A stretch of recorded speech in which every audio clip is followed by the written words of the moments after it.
Well, now is the time when some of you Hoodats feel as if you've had a long enough vacation from football and your fervor is beginning to ramp up with the NFL draft just 4.5 weeks away. Who will the Saints take, or can we at least narrow it down to a specific position? I think we can. We're going to talk about it with NOLA.com Saints editor Zach Ewing, and of course, we'll get into the oddity and the irony of chalk blowing up brackets. Well, at least mine anyway. And what about the LSU women?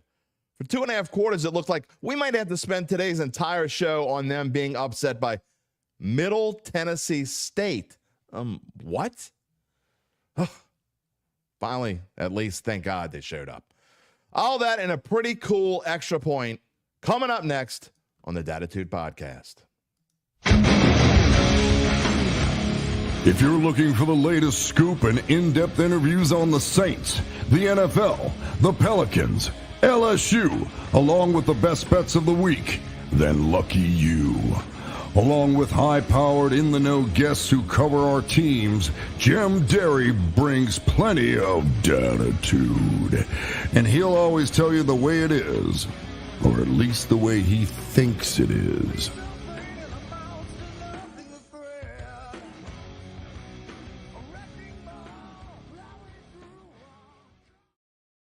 Where you at, New Orleans? And hello to all my friends elsewhere, everywhere out there who might have heard this mysterious sound Thursday night. No worries. Yeah, it's just my bracket blowing in to smithereens. No need to worry about anything. Everything is all good. It was just a false alarm. We're good.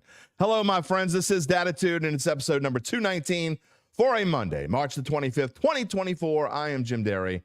I am your host for the next, 30, 40 minutes, depending on how long we feel like going. Whether you are watching on one of our NOLA.com social media channels or listening to the podcast, as always, I thank you for being a part of the show. And let's get it all out of the way. Also, we ask you politely to subscribe to the YouTube Dattitude channel. If you haven't done that already, all you got to do is just find it. It's easy to find. Dattitude on YouTube, and subscribe. You'll get little notifications when we go on the air. We also have the podcast wherever you find your podcast, Google, Spotify. It's, the usual places you can find us. All right. Also, you can find me at Jim Derry, jderry@theadvocate.com if you want to leave an email. I was disappointed this week, by the way. First of all, I was disappointed because Friday's show, we had so many technical difficulties. A lot of you listened to the audio podcast part, which I went and redid the monologue because I don't know what my deal was, but we had some technical issues. I think we fixed them here. It looks like everything's good now. But one thing we were talking about the other day was I think the karma gods were getting me because I was like, talking about stupid people and people, the way people drive, and I think they were getting me back. I think the karma gods were getting me back. So I think that's what happened. Everything's good now. How was your weekend? My wife is going out of town this week, so I'm on. How about this? Besides the podcast we're doing this week and doing our research and beginning to get into draft coverage, I've got to be on kid duty. Oh, poor me. I know. Boo-hoo. You don't know my kids. Kid duty. Got fantasy baseball draft. My first one, big one, was yesterday. Got another one tonight. Going to find a way to do that. Got a game for VSN. Man, a lot going on. And this show is jam-packed. Speaking of VSN, our extra point today, I'm going to tell you that one first. You see at the bottom, it says Prep Madness. You've got to see this. I was assigned to, made a drive to Houma this past weekend for the Bayou versus River All-Star game. These kids were incredible. I mean, I'm not just saying this. The final score of the boys' game was 119 to 105. A kid named Chris Coleman from HL Bourgeois scored 46 points. So I have 50 seconds worth of clips from just the first 4 minutes. It's incredible. I mean, three after slam dunk. You got to see it. But, today is about the first part of the show. Obviously going to bring on Zach in just a minute, talking about Saints, potential draft targets. Again, I think there is a specific draft target in mind. If you've watched this show, or listened to the show and the podcast at all the past few weeks, you know what I think. Especially now that Chase Young is in the fold. Yeah, he's hurt. He'll be back by training camp. I don't think there's a big need to worry. We'll see what Zach thinks, but I think offensive tackle is clearly the number 1A, 1B, 1C priority for this team. It wouldn't bother me at all if they took offensive linemen with the first 2 picks of the draft. But we'll see what Zach thinks are his priorities. Obviously, we're going to talk about your brackets. Did your brackets make the same sound mine made? Yeah. You know, that sound. That's what mine did. And it did it the first night. At least I didn't have to sweat it out. I mean, we didn't have to wait. I mean, there's nothing to wait about. So, anyway. Gabe says his has been in the trash since Friday. Mine was in the trash Thursday. I'm telling you, Thursday night it was gone. Let's see what Mr. Zach Ewing. How are your brackets doing, buddy? You know, they're okay. Yeah. But it's easy to say that when all the 1 and 2 seeds make it through and everybody's bracket. I mean, not every, obviously yours isn't okay, but the pool I'm in, I checked, I'm only about a third of the way from the top of the leaderboard because so many people pick chalk and it's been a chalky tournament. So whoa, has it? It's been okay. We're actually going to get into that in a little bit. I want to pick your brain on a couple things. You're the Saints editor, but we're going to put on our old bet.nola.com Bayou Bets hats later on, and I'm going to pick your brain on that. But I had Auburn in the championship game, and before they got to the championship game, I had them playing St. Mary's. So see how that goes. But yet, crazy enough, one of the bet.nola pool that we have, there are 12 entries into it, and it says I still have a 16.7% chance to win. I don't know. Crazy. I mean, if you nail something crazy, you're going to shoot way up the leaderboard, right? Like I say my brackets are doing okay. I've staked everything. I have Purdue and Houston both losing in the next round, and then I already had UNC losing to Michigan State. So I have 3 1 seeds out. And if that actually happens, I'll probably go way up the leaderboard just because a lot of people will lose those points and I'll get them. So, you know, Well, we'll see what happens, but I'm still alive. Your theory was kind of mine on the other side. I just didn't want to take UConn all the way because it was too easy. So that's why I kind of took Auburn, and then it ended up like going through. I'm like, oh, now I got Auburn all the way. It didn't work out, but whatever. We'll talk about that in a minute. All right, let's get to the Saints. And you know, it's kind of dead news-wise for the past few days. That's going to pick up later this week. I know. I think Dennis Allen's supposed to talk later this week, Wednesday. Tomorrow morning, actually. Tomorrow morning. Tuesday Okay. morning. Yep. Okay. So we'll have something to talk about on Wednesday's show related to that. That ought to be a whole lot of fun.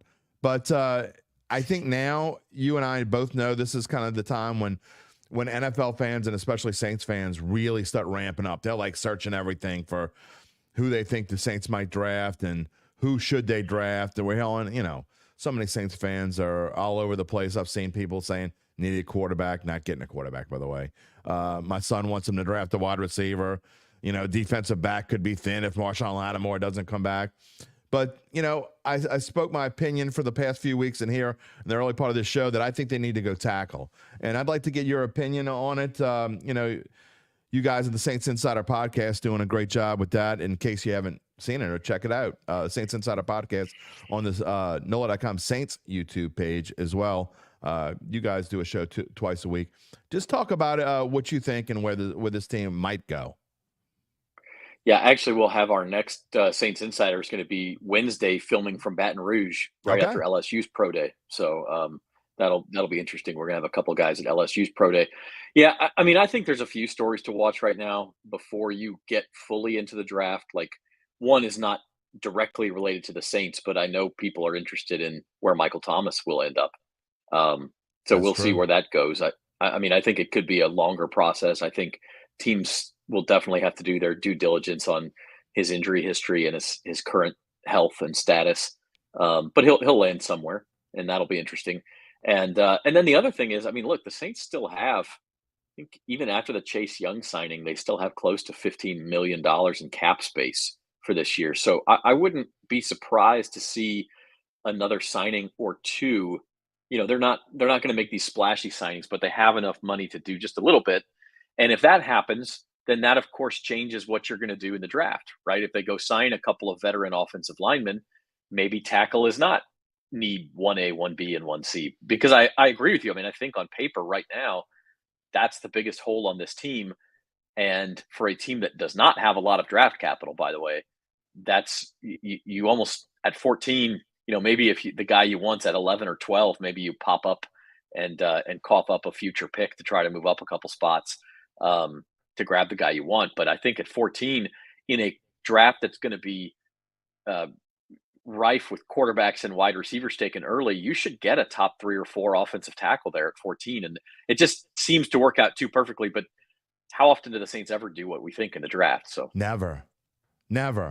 I mean, last year you and I were on the live draft show for 4 hours and talking about it. And I don't know that we were necessarily, I don't think either one of us was surprised by Brian Bresee as the first pick, even though I was saying then they needed a tackle. And, okay, I get it. You take Brian Bresee, but the second round pick, I mean, Isaiah Foskey, I think we both kind of threw our hands up about that one. Obviously me more than you, but so you're right. We never know. We can sit here and debate this, and we will debate it over the course of the next month, but we don't know what they're going to do. No, I mean, I would say the closest they came to doing what we thought was 2 years ago when you and I were in Las Vegas for the draft, and they traded up to get Olave, and then they picked up a tackle with their second pick in Trevor Penning, and those were both guys that had been mentioned beforehand. Hey, maybe this is the direction they'll go.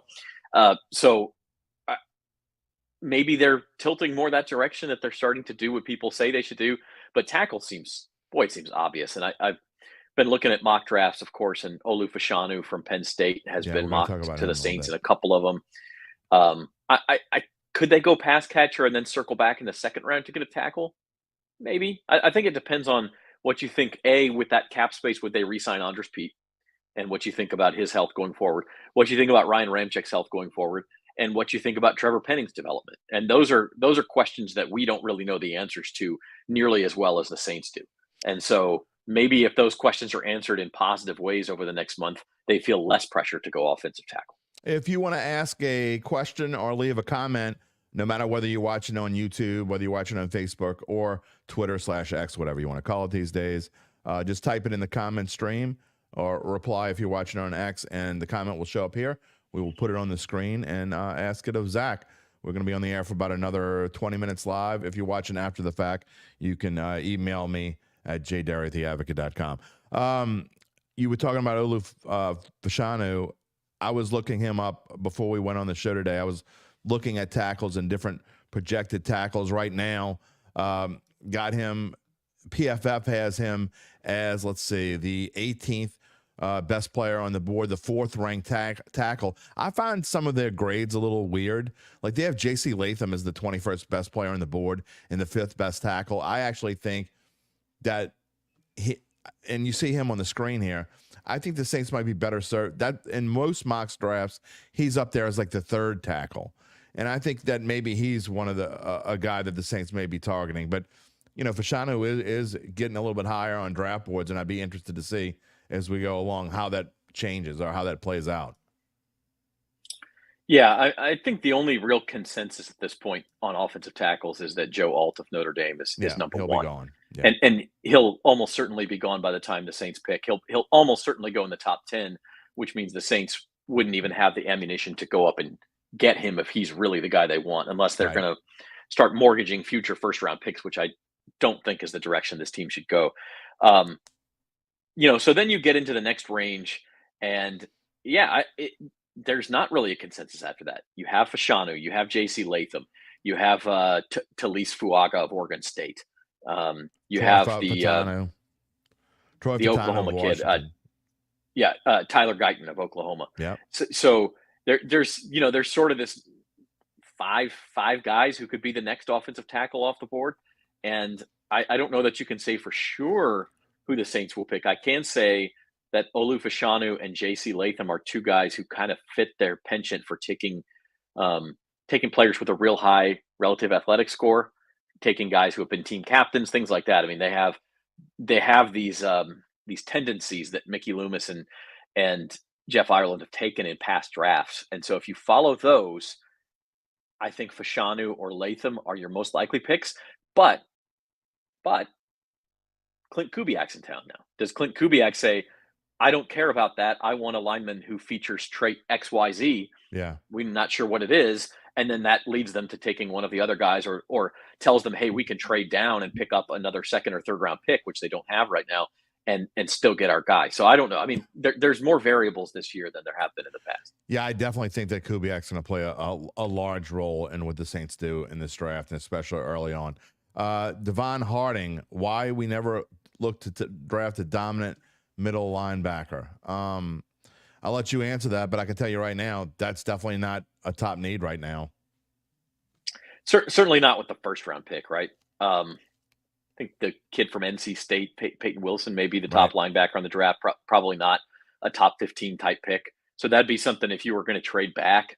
But yeah, the Saints just have these giant holes on the offensive line, and I would argue they could still use more depth on the defensive line. I know that sounds crazy, and they may not get to do it. It may be a luxury they can't afford just because they have 14, they have 45, and then they don't pick again until the 5th round, right? As it stands right now. So you those first 2 picks, you got to make them count, which is one reason why, I mean, Saints never do this, so I'm not going to predict it.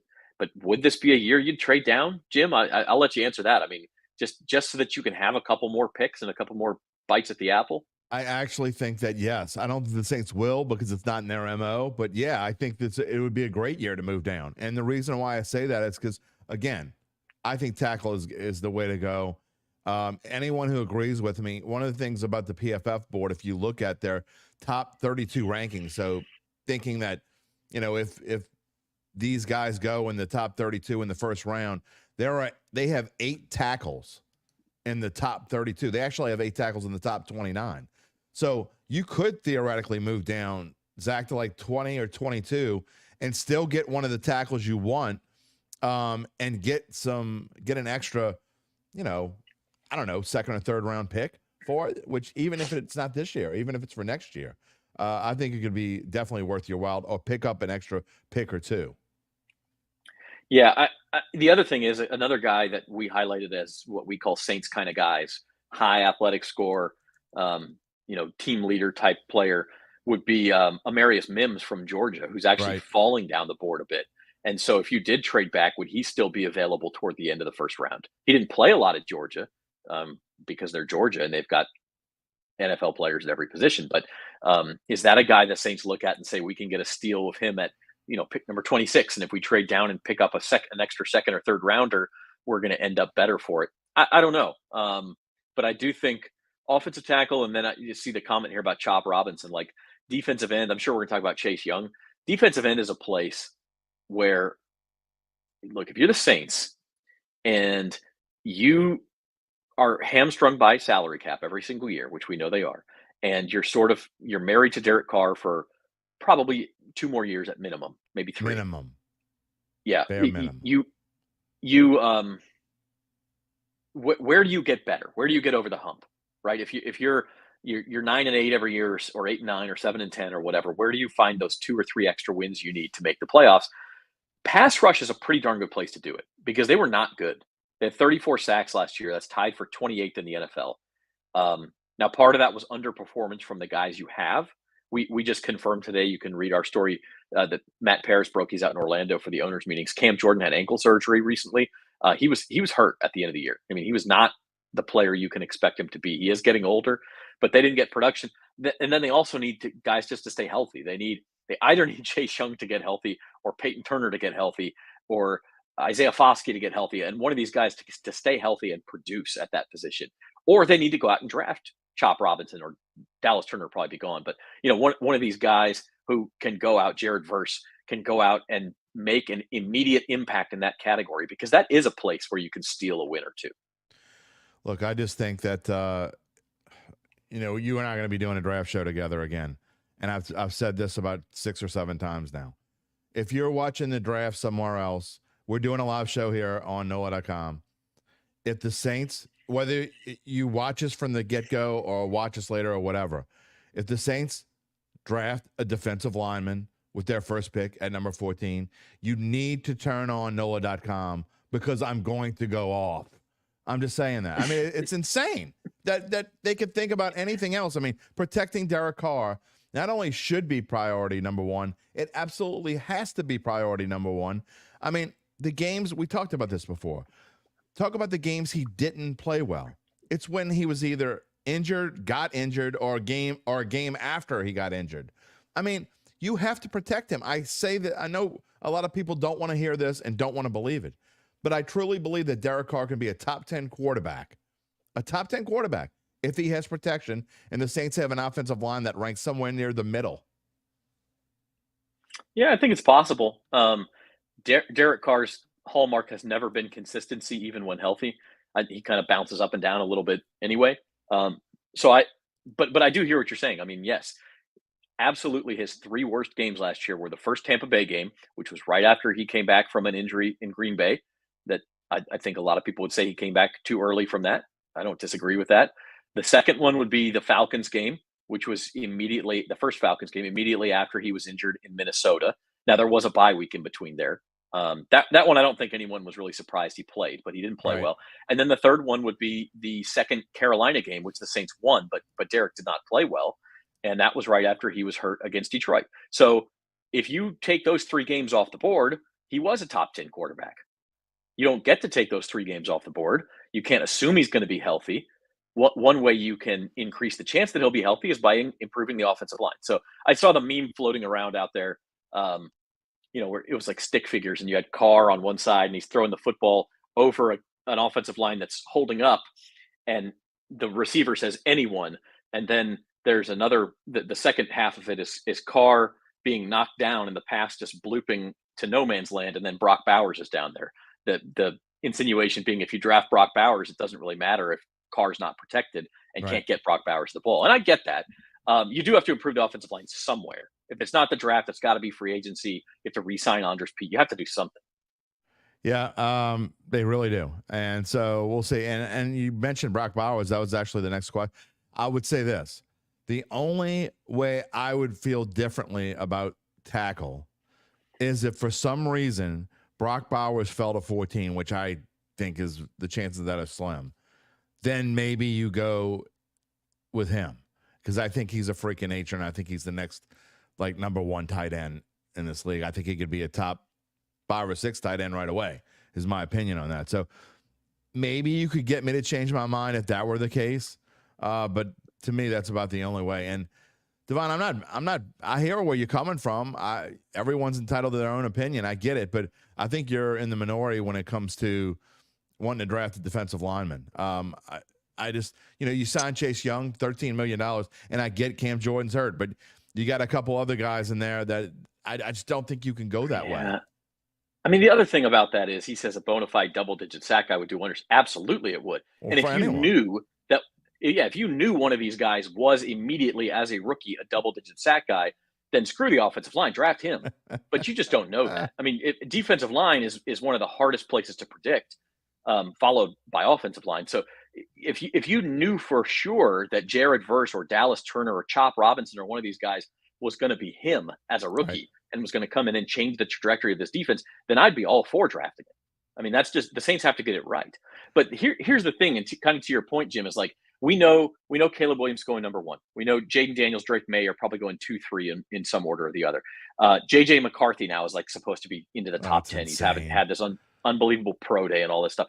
Marvin Harrison Will Levis and part 2. Well, it could be, but I'm just talking about where they're going to go, right? Forget about whether they'll succeed. But these guys are all gone in the top 10. Those 4 quarterbacks, plus Marvin Harrison Jr., plus Malik Neighbors, probably Roma Dunze. Yeah. So now we're at 7. Okay, Joe Alt, the best tackle's probably gone. That's 8. So we're going to be sitting in a situation where I think the Bears have the 9th pick. The Saints are going to be 5 picks away, and there's going to be 7 or 8 legitimately exciting players on the board. Absolutely. They don't have to move up. They could sit there and they'll get one of them. Dallas Turner, Chop Robinson, still going to be out there. Brock Bowers, Jared Verse, Olu Fashanu, J.C. Latham. All these guys will be out there. Xavier Worthy, if you want Brian Mitchell, if you want another receiver. I'm sorry, Brian Thomas. All these guys are going to be out there. at like pick 9, pick 10, pick 11, and the Saints may have their pick of a couple of those guys. So I think it'll be an exciting draft. Terrence says, I just hope McCarthy is picked before we pick. Terrence, look, I'm telling you, they're not going to pick a quarterback. I'll have to play this back and eat my words and be really pissed off the Monday after the draft. But I just don't. That'll be oh man, I'll really. That'll be the go most off. viewed Dattitude ever, man. If they draft a quarterback, You'll have to like cut me off. Spencer has odds on McCarthy landing on his landing spot on bet.noah.com. So maybe you want to check that out. I have not looked. If the Saints draft McCarthy, I'm telling. I might shut myself off. Who knows? Well, Jim Harbaugh said that he had the greatest pro day he'd ever seen. How would you feel if you're a Chargers fan? Yeah. The team has the 5th pick. They have all these needs, and they're sitting there with Justin Herbert, tell you what, who has the potential to be an all-world quarterback. How worried are you that Jim Harbaugh is going to push the McCarthy button? If he doesn't early, I tell you what, the Saints can trade this. Abu would be okay with as well. Trade the 14th pick to the Chargers. Let them draft McCarthy, and we'll take Herbert. I don't know. Yeah, there you go. Maybe it'll work. Maybe it doesn't. I don't know. I don't know about that. Then you have Herbert and Carr. What do you do? 2 high-priced quarterbacks. Oh, well, I don't know. I don't know. That's a problem you like having. They'll never do it. It's pipe dream anyway. It's fun to talk about on the show. All right. Priority. We talk about priority number 1. Now we get into priority number 2, and I wouldn't be as upset, I guess, if they drafted an edge rusher there. But I think that where the Saints are now, and you talk about the salary cap and where this team is, and I think this maybe is more likely. I think they're more likely to go after some sort of wide receiver in free agency again, another wide receiver in free agency. OBJ looks like he may be going to Miami, so I know people were talking about that. I'm not sure you want a 30-year-old wide receiver who's had been injury troubles. But I think now my opinion is that priority number 2 is wide receiver. What do you think about that? Yeah, I think so. Or as I said, you still need some depth at defensive end. I think maybe that's number 3. Right. It's now that you got Chase Young. I like the signing of Cedric Wilson. I mean, I think I know he didn't do a ton in Miami. In Dallas, he had a 45 catch season. 600 yards, 6 touchdowns in 2021. Right. He's not going to blow anybody away, but he's a solid guy who can make a catch on 3rd and 5, in a 4-wide set, and you need that in your offense. So I like that. They probably do need another guy, whether it's at tight end, a Brock Bowers type, where then you can start to play with formations. We'll see what Clint Kubiak wants to do. Or you bring in another guy. I know they've obviously been linked to Hunter Renfrow. Derek Carr loves Hunter Renfrow. He's out there on the market. They probably have the money to go get him if they want to do that. I think I saw a mock where Ladd McConkey, the Georgia wide receiver, mocked to the Saints in the 2nd round. Yeah. That's a possibility. Would they trade up to get Brian Thomas at the end of the 1st round? Would he still be available there? I don't know. But yeah, I think they certainly need somebody else there who's like a wide receiver 3 quality at minimum. Sounds like you're going to be playing the straight man on draft night. As always. As always. No doubt about it. I just think this draft is going to be so interesting, and not just for the Saints. You talk about all the talent that's going to be there at the top. I mean, it seems like every year you say this is a loaded draft, whatever. This is really a loaded draft, and not just the skill players are great and all, but I mean, we just talked about tackles, and I don't. The PFF isn't the Bible of everything, but when you look at their board, and you see 29 of the best players, 8 of the top 29 players on their board are tackles. There are going to be guys that slip. So maybe instead the Saints do trade up in the 2nd round. I mean, I don't know. Or maybe they take offensive linemen with both their picks. I don't know. It's just, there's so many tackles in this draft that is one thing that they could say, if they do reach up for someone else and don't draft tackle, I guess you could do it in the 2nd round because one of those guys may actually slip that far. Yeah, it's possible. The other thing, and I hesitate to even bring this up because it's kind of a fool's errand. Like we can't even sit here a month after this year's draft and tell you how good of a draft class it was. That's really not something you can say until years later. Of course. So trying to predict how next year's draft class will be is really a fool's errand. But it is not supposed to be as good of a draft at the skill player level And so maybe this is the year you want to take a wide receiver early because there are so many good ones. There's so many first round caliber wide receivers that if you don't take one this year, decide you need one next year, there's not going to be a good one out there. I mean, I don't think the Saints can't afford to look that far ahead. And like I said, you can't really do that anyway because for all we know, there'll be 3 guys who have breakout college seasons next year, and we'll be talking differently. But yeah, I think O-line is the chalk pick. It's probably the smart pick. I don't think you can go wrong taking one of those top couple offensive linemen. It is. And so, I don't think anyone complains if the Saints do it, but they got to hit on it. This can't be Trevor Penning 2.0. You've got to get a guy who can come in here and start from day one. Yeah, I didn't even mention on that. I don't think this team has any real hopes for Trevor Penning. I know they give it lip service, but just reading through the script of what they're saying, I think you'll probably see them try him at guard. Whether he can make that move or not, we'll find out. He certainly can't be a left tackle in this league. The Admiral's chiming in. David Robinson's with us. That is a long message, my friend. But let's just read the last sentence or the last 2 sentences. Knowing Loomis, he will move up for no reason like he has in the past. Second round could take another offensive lineman or a defensive lineman. I don't look. It is the Saints do love to move up. I think that was more a Peyton thing than it was a Loomis thing, but I don't know. Maybe. I just think this is definitely.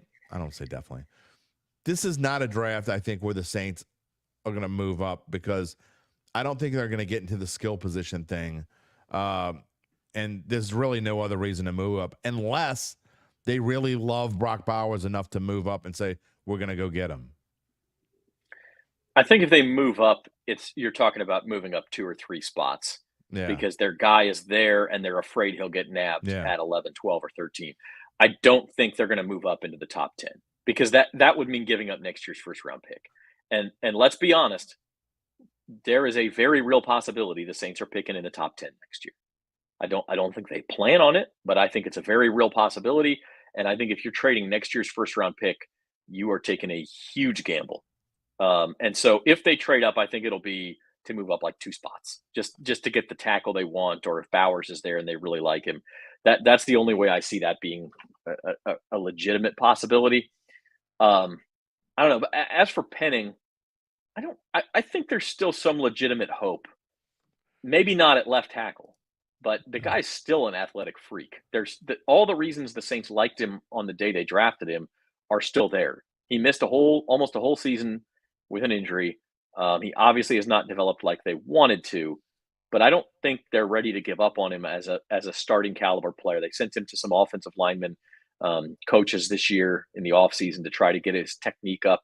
I still think the physicality, the athleticism is there to where, there's a possibility he could turn into something yet. Yeah, Chris Owen's asking if he can play right tackle. I mean, he probably can. But Ryan Ramczyk is, unless, I think he's fine for a solid depth and a backup. But, I mean, it's a shame you got to use a first rounder that you just picked a couple years ago. Now, look, he is cheap. He's still on his rookie deal. He's got 2 more years left of his rookie deal. So it's not like you're losing anything. They're not going to cut him. So he is going to be on the roster, but he'll probably be a backup. And I think being a backup to Ryan Ramczyk is fine. So in answer to that question, I think, sure, he can play right tackle. He's fine there. But I think they need to make him more versatile. They need to make it so he can play guard if you need him to. He needs to be James Hurst-ish. And like you said, Zach, we don't know what's going to happen with Anders Pete. And so, there you go. Yeah, I mean, Anders Pete's it's a little bit different, but he's like not a terrible comp for Penning, where he didn't pop right away in his career. He was a high pick and kind of looked like a bust. And part of that was injury, like it is with Penning, but it took him 2 or 3 years to become a starting caliber player. And now at his peak, Anders Pete was really sort of this super sub who you could start at guard, you could start at tackle, you could move him around if there was an injury. I could see that happening for Penning. I mean, that's his ceiling right now. He's not going to be a star, but you could see him being sort of a super utility guy if he can develop the way the Saints want to. I'll have to pull out the clip of the first ever live draft show we did at NOLA.com was in 2015. Saints drafted Anders Pete in the first round, and the reaction, Jim Rapier was with me, and our reaction when they drafted Anders Pete is pretty clear. I didn't have the same Dattitude then, I guess, because it was it was very in the infancy of my quote unquote broadcasting days. So I didn't, say everything that I wanted to say, but we're like, okay, wow. Didn't see that coming. So anyway, to show that. All right, let's talk a little bit before I let you go. There's a couple other things that I do want to talk about. Now let's put our Bayou Bets caps back on. It's been a while, but I want to talk about first. We're going to talk about the men's bracket, and you see they're all on the same screen now. But one thing you can say about chalk, and if you don't care about brackets and you just enjoy college basketball, then you're going to really like the Sweet 16 because there are some incredible college basketball matchups on this screen. North Carolina, Bama is highly intriguing to me. Houston, Duke, Houston surviving last night. And, Spencer the Guru texted me last night and said, wow, Texas A&M. I turned it off. I thought it was over, and A&M makes this big comeback. Yeah. And I had to rush and what's going on? My wife's, why are you turning that basketball crap back on? So, and then, some other matchups I think are fun. Tennessee Creighton is the one that I'm going to be watching as well. But talk about some of the ones you're looking at. And again, even if your bracket's busted and you don't love chalk, at least it's going to give us some great matchups in the Sweet 16. Yeah, that's always the flip side of we all love Cinderellas on the first weekend, and then you end up with a bunch of St. Peter's versus Kentucky. Yeah. Well, that's who they beat in the first round, but Right. St. Peter's against Purdue in the second weekend. You're like, well, who really wants to watch that? And we don't have any of those. I mean, I guess Marquette, NC State's the closest thing, but NC State, ACC tournament champions, they're playing really well. I mean, none of these games are dogs. Maybe UConn. UConn's just so much better. But if we're talking about a repeat national championship matchup as the dog of the 8 matchups, you've got a good slate. The one you didn't mention, I think there's 5 legitimate can't miss matchups, and the one you didn't mention was the first one up is Iowa State, Illinois. Per KenPom, Iowa State's the number 1 defense in the country, and Illinois is the number 1 offense in the country. So you talk about a fun matchup, and one that will probably tilt a lot of brackets of people who are still alive. Is guys, I could see a lot of people having both of those teams. And, if you got one of them upsetting UConn in the next round, I mean, it's a lot of fun. I think the spread's 1.5. Iowa State's favored by 1.5. So that could be a great one. I'm with you. Tennessee Creighton, Purdue, Gonzaga. They played in the Maui Invitational final back in November, and Purdue won the game by 10. But, Gonzaga was, I think, I was just looking this up, 6 of 32 from 3-point range.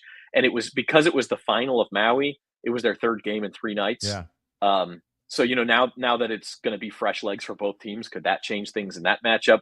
I just think there's a bunch of good ones, and really it's outside of, okay, UConn's probably going to take care of San Diego State and march on, but past that, I wouldn't be sure of saying anything about this Sweet 16. No, UConn says, Gabe says UConn, San Diego State is the biggest spread differential. Huskies a 10.5-point favorite at FanDuel. It's a lot. I got to be honest. I like the way San Diego State's been playing. I still think that UConn's going to get upset, but we'll see. Maybe not this round, but still think someone's going to beat them. I just think that it's going to happen. When's the last time, and I should have looked this up, and Gabe can look this up if he wants. When's the last time we made it to the Sweet 16 with just one double-digit seed in the Sweet 16? It seems like it's been a while. Or with all the ones and all the twos. I mean, that barely ever happened. That too. I mean, you talk about chalk. I mean, I think and I was joking with Gabe before we went on the air. I think we were all just fooled by last year's craziness that people were just trying to find the upsets. And Gabe says it is the first time since 2015 that it's happened, and it's only the second time since 2008 that there has been just one double-digit seed in the Sweet 16. Yeah, I mean, every now and then it happens. It's funny. I was laughing with a friend about, ESPN has these celebrities fill out their brackets, and Carlos Boozer had the chalkiest bracket you've ever seen in your life. He had, I think, 5 upsets in the first round, and 3 of them were 9 seeds over 8 seeds. It didn't even count. And he had all the 1s and 2s in the Sweet 16. And then I was just looking this morning at my bracket, and they show the celebrity brackets. I guess who has the best bracket of any of them is Carlos Boozer. He's 98th percentile because he picked all this chalk.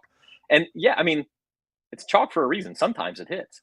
Yeah, and you talk about that, and a good friend of mine who I got the only bracket that I did, I got in the Bayou Bets bet.nola.com bracket challenge, and then a friend of mine that I play poker with had one, and there are about 60 entries in it, and my friend who runs the thing, his mom is leading. He showed me her bracket. He said she doesn't know jack about basketball. He just told her what the seeds meant. She's winning the thing. So I mean that just goes to show you the person who knows most about college, I guarantee you Tom Casale is not winning any college basketball brackets right now. I'm just saying. So it doesn't matter. By the way, Gabe says it's two things. Go ahead. Gabe says the last time all 1s and 2s made it this far was 2019. So yeah, okay. Not that long ago. I was going to say it's two things. It's one, it's being able to just trust that you don't know anything, right? And then the other thing I think is key to bracket games that most people underrate is game theory. And that's where don't pick UConn. Everybody's going to pick UConn. UConn's number one. They were defending national champions. They're mowing through people. If you pick UConn and half your bracket picks UConn, then you've got to beat them everywhere else. So now where are you? If you don't pick UConn, you've only got to beat a small portion of people at everything else, and you have a chance at winning something. So it's all game theory. And that's where I try to fill out my brackets. I have Arizona winning it all. Here's a legitimately good team that not a lot of people picked. I agree with that. That's a good. Do I think they're actually going to win it? Could they run off victories over North Carolina, UConn, and then like Purdue or Houston or somebody? Probably not. But if they do it, there's not going to be very many people that I have to be better than to win this thing. So. I agree wholeheartedly. That's a great pick. And honestly, in hindsight, I don't regret picking against UConn. I just wish I wouldn't have done it with Auburn. I think I overhyped how well they did in the SEC tournament and how well they had been playing. I wish, and it's easier said than done now, and they could lose on Thursday. But I wish I would have taken Iowa State. I really do. I wish, because I think Iowa State could make that run as well. And they're a team that not a lot of people are focusing on. So if I would have made that pick instead, I think I'd have a lot better chance. Auburn was number 20. Ken Palm, Gabe says, so it wasn't bad. Look, yeah, no, they were actually fourth. They're fourth in the country per Ken Palm. I mean, it was a terrible draw for UConn and for Auburn for that matter. But UConn got away with it. That game, like Yale caught every break imaginable in that game. Auburn had one of its key players ejected 4 minutes into the game. We talked about that before we went on. And then Auburn they missed like 2 front ends of 1-and-1s in the second half, and they had 8 offensive rebounds in the last minute and couldn't finish any of them. I mean, it was but that's why we love it, because stuff like that happens where you just can't explain it. You can't. All right. Well, what about the women? I had one of my big fantasy baseball drafts yesterday, and then we had the game on in the background. And at some point, I'm like, kind of stopping and paying attention to my draft. I'm like, what in the hell is going on up here? And I was like, at one point, Duncan and Luke Johnson, and we have some other people in the draft. I think we all kind of started watching. I'm like, I guess I'm not going to talk Saints tomorrow. I think I'm going to have to talk about LSU women's basketball, because they were losing to Middle Tennessee State like with 7 minutes left in the third quarter by like 7 or something. And then they turned it on, and there you go. Yeah. I mean, part of me is like, look, every team has its bumps along the way. I think Stanford women had to go to overtime last night before they beat Iowa State. Like, all of that is true. Something feels off about this team. Yeah, I agree 100%. They didn't look great against who they play in the first round. Was it Rice? Rice. Yeah, 14th seed of Rice. Yeah, like it didn't. I don't know, and they'll probably still make a run. But at this point, do you pick them? Could you pick them against Iowa if they run into them in the Elite Eight? I don't. Something just feels off. I don't know if I'm picking them against UCLA, who's playing very well right now. I mean, they don't have that team of destiny feel like they did last year. They really don't, and that's actually kind of what I've been thinking the last couple of weeks. They did play well against South Carolina and losing in the SEC tournament, but I just don't like the way they're playing right now. I don't know, like, Sean Payton always talks about body language. Kind of don't like their body language. I know that might not make sense to some people, but they just don't have that feel like they're going to do it. They go out and prove me wrong, but look, I really want to see LSU versus Iowa, so I hope they at least make it to that game. And I think they would be super fired up. Angel Reese versus Caitlin Clark again. I think would be a whole lot of fun. One more time. Let's get it one more time. But I don't know. I just don't know that they're going to get past the next round. Yeah, I don't know. I mean, and it's possible they're one of these teams that just gets fired up for big games, and so Maybe. they just needed to get through that first weekend and kind of get past the Cinderellas, and now that they're into the Yep. business end of the tournament, and they'll get up for a game against UCLA, and they'll certainly get up for Caitlin Clark in Iowa, and then maybe you find yourself in the Final Four, and at that point, you just take your chances and see what happens.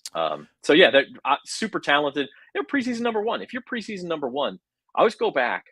And if you look at the teams that were like top 5 in the country preseason and then kind of fell off a little bit, I like to pick those teams at the end of the year because a lot of times our preseason projections are better than anything else because we haven't been, there's no bias creeping in there from what our Right. eyes are telling us.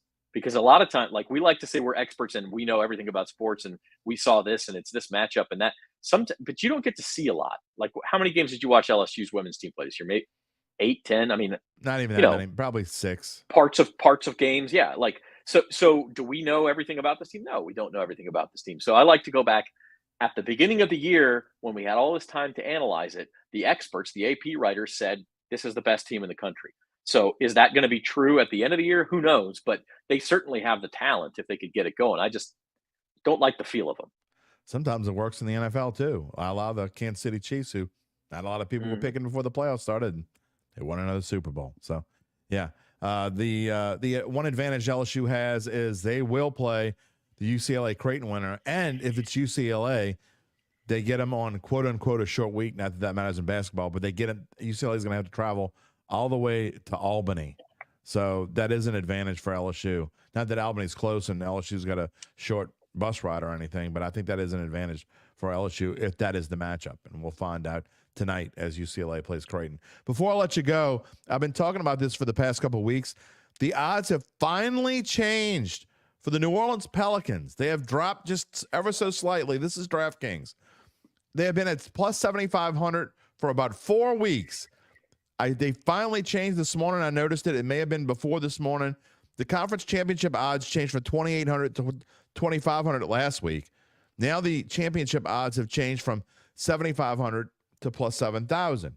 Now, do I think the Pelicans are going to win the NBA championship? No. But I truly believe that they are the best value on the board at that price. Yeah, I've heard you say that. I've listened to a couple of episodes. There's value there just from a purely analytical standpoint. I just don't know that I trust the Pelicans.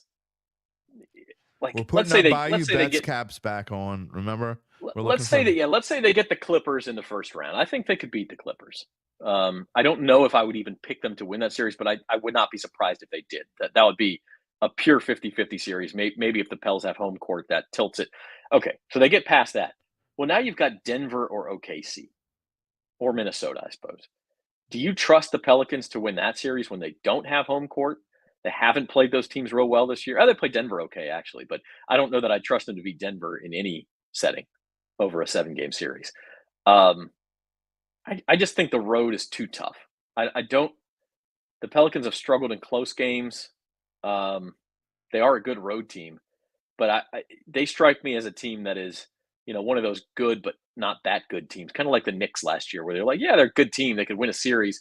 Could they really beat teams? Well, yeah, when it gets to the business end of the playoffs, I don't see it. Do I trust them? Of course not. Of course I don't trust them. But I think that if they're a team that if BI isn't going beyond 2 weeks on his injury and they get hot, I think that when the Pels are playing well, they're as good as any team in the NBA. I truly mean that. I mean, so to say, do I trust them? No. But this is the way I think of, am I getting value? If they play the rest of this season out 70 times, are they going to win one? I think they are. I think they're going to win at least one championship if they played this season out 70 times. And I just think there's not a lot of teams you can say that about if you go through, like, I don't know, the Clippers are, I think, something like 18-1 or 20-1 or something dumb like that. I mean, I wouldn't bet on the Clippers. I'm just talking about best values. I'm not going to bet on the Nuggets at, plus 280 or whatever they are. I'm not going to bet on the Celtics at plus 240. I want a team that I'm going to get value from. And I just think that the Pelicans present that. how many of those 70 scenarios do the Pelicans keep giving us updates about Brandon Ingram that he's close and he never actually comes back? 0. Because that seems more Yeah. likely than them winning the NBA title. You mean, yeah, no, that's absolutely a possibility. There's no question that. So when you say, do I trust them? I don't trust that part of it either. So I don't necessarily think they might not tell us anything. We don't know. So, but yeah, that's certainly a part of it. He may not come back, but I get the suspicion, just the way you see him walking, the way he was on the bench. Well, I think he'll be okay. We'll see. But they got a big stretch coming up. Lastly, I don't know how much you've looked at their schedule that's coming up. They got a big homestand over the course of the next couple of weeks. But, man, they're running the gauntlet. They're playing the Celtics. They're playing Oklahoma City. They got to play who else is on there? I mean, it's just a whole gauntlet of teams that they got to play over the course of the next 5-6 games. We're going to find out a lot about this team and whether they're really legit or not.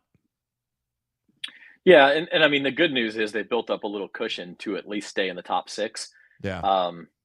I don't, staying at 5 or obviously you want to get to 4 to get home court in that first round, but 5 or 6 to me is not a huge difference because we don't even know who the 1 seed will be, who the 2 seed will be. I mean, we don't know what the brackets will.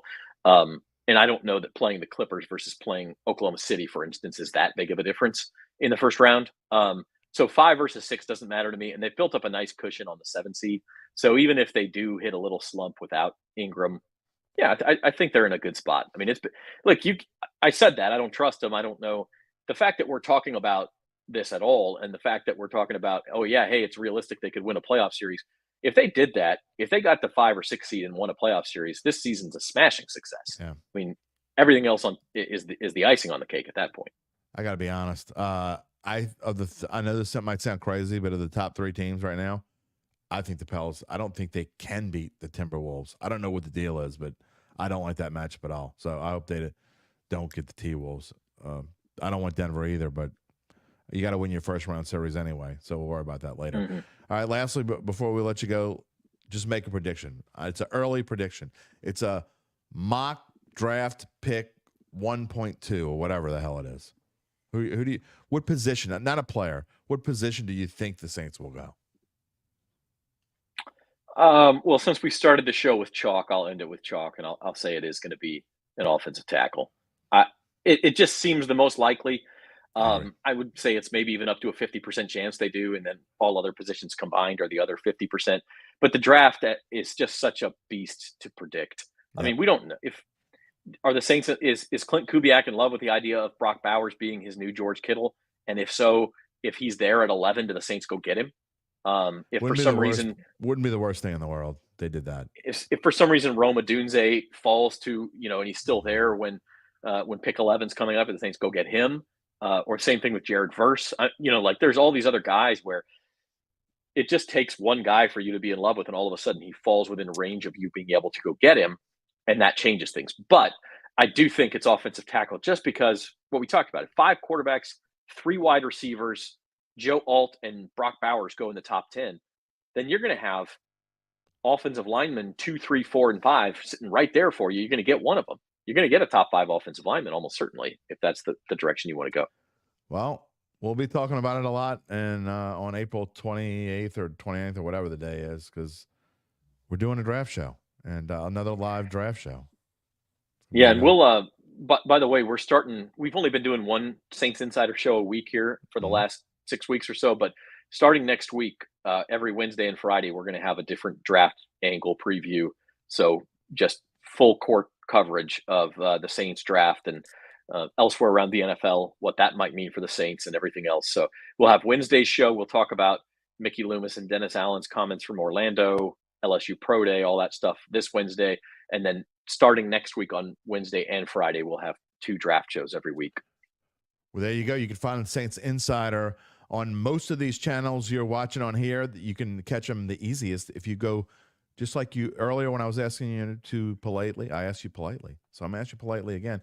Dattitude YouTube channel. There's a NOLA.com Saints YouTube channel, and you can click the little bell. I always find out when the Saints Insider podcast is up. And you're also audio-wise, if they like to listen to podcasts in their car, you guys also do an audio podcast, don't you? Yep, Apple Podcasts, Spotify, all that good, SoundCloud, all that good stuff. So Yeah, check it out every Wednesday and Friday. Every Wednesday, it's usually Wednesday. Sometimes we'll switch it up, but we'll let you know. And then draft season, and once we get closer to the season, we'll be doing twice a week. I'm telling you this. I know I'm biased, but nobody knows the Saints more than our guys do. Nothing again. I got plenty of friends all over the place. Was hanging out with Mike Triplett yesterday, love him to death, but nobody knows the Saints like our guys do. And that's it. You got to watch Saints Insider. Zach Ewing is like old times today, my friend. Absolutely. We'll do it again soon. Talk to you later. Okay. Zach Ewing here on the Dattitude podcast. Man, we did a show for, a year and a half back in the Bayou Bets days. We used to have a lot of fun. And we'll have a lot of fun with the draft show. And again, like Zach said, check out the Saints Insider because they are going to have a ton of stuff coming up as we get closer to the draft, as are we, by the way. I'm going to start doing shorts very soon, if not this week, within the next 7 to 10 days or so. I'm going to start doing my little 1-minute shorts on Saints potential picks. Now some of them may be out of range because I'm probably going to do some on the skill players and the receivers, and I may even do some on the guys that we know are going to go ahead of the Saints. But I'm going to start doing my own little draft previews. I'm going to keep them in 1-minute shorts. You believe that I can do that? I'm going to try. I can't do almost anything in a minute, but I'm going to try to. I promise you that I can. All right, it is time to move on and close out the show with our extra point. And I teased to it in the beginning of the show. Don't leave yet. I'm telling you, you want to see this. And if you're listening to us on the audio podcast, I have presented the clips, and you can hear me and my excitement. So you don't have to see it. If you're listening to the audio version, you might want to go find this on YouTube later because I'm telling you, it's worth it. I give you 50 seconds of this crazy, wild game that I broadcast over the weekend. The Bayou versus River All-Star game. It was in Houma. It was at HL Bourgeois. It was on fire. The final score, I'm not exaggerating. I'm not making this up. I had to say this multiple times to people that were just tuning in. This is the actual score. It was 119 to 105. A kid named Chris Coleman from HL Bourgeois had, count them, 46 points in this game. There were 6 players who scored 20 or more points in this game. And look, all I needed was the first 4 minutes. This is the first 4 minutes of the game. I've got 50 seconds worth of highlights from the first 4 minutes. Here it is. In the right corner, Coleman's got it again. And this fast-paced in the early going. 3-point attempt, good. He loses it and does lose it. Back the other way. Slide it home. Hello, Chris Coleman. And with a Ross's market replay, Chris Coleman says, hello. David Green. Oh, my goodness. Maybe we should have had a slam dunk show. Barely keep We're up. 3 minutes in. Griffin trying to go around. Green for 3. Got Wow. it. Simmons stops from behind the 3. Can he do it again?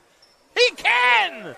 What is going on here? Amon Simmons, 3 for 3 from beyond the arc.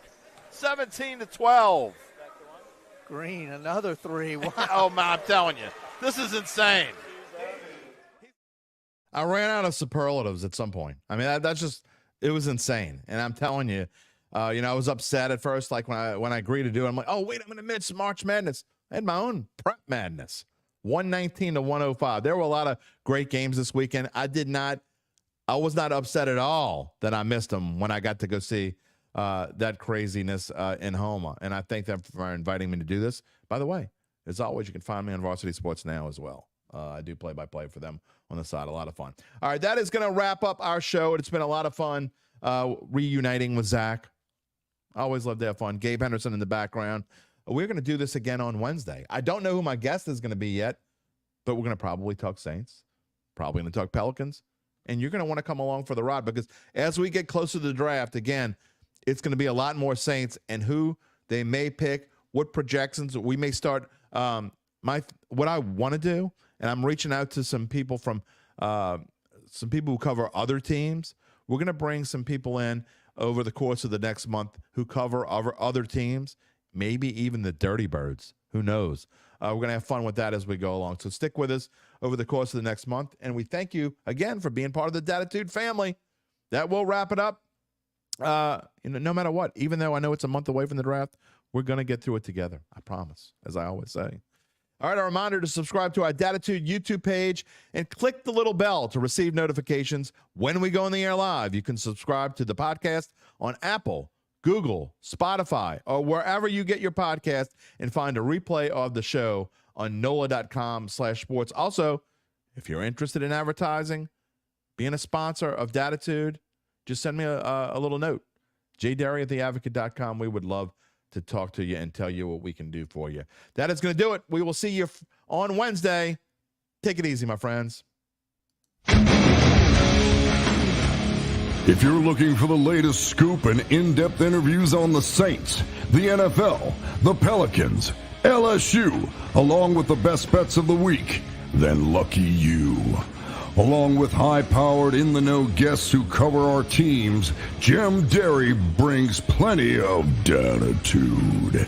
And he'll always tell you the way it is, or at least the way he thinks it is.